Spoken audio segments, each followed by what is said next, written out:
guys, welcome po dito sa Vietnam. Samahan nyo kami ngayong umaga habang kumakain dito sa hotel bago tayo gumala at tuklasin ang ganda ng bansang ito. Alam nyo ba, kilala ang Vietnam sa kanilang sariwa at malusog na pagkain, lalo na pagdating sa almusal.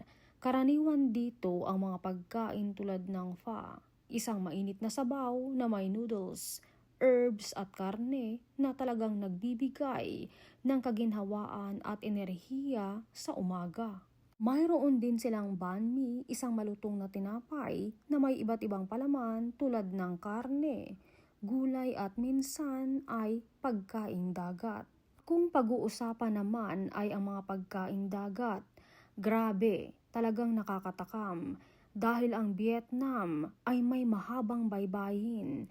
Sagana sila sa sariwang huli mula sa dagat.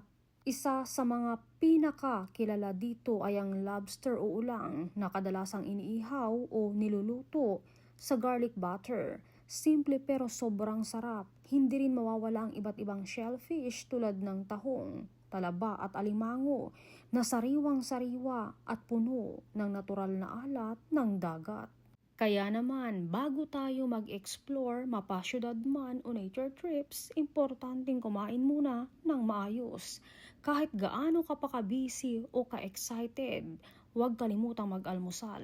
Kapag may laman ang tiyan, mas nagiging malinaw ang isip, mas may enerhiya ang katawan, at mas na-appreciate natin ang bawat lugar na pinupuntahan natin. Sa simpleng pagkain sa umaga, nagsisimula ang magandang araw, kaya tara kain muna tayo at pagkatapos sabay-sabay nating tuklasin ang ganda ng Vietnam.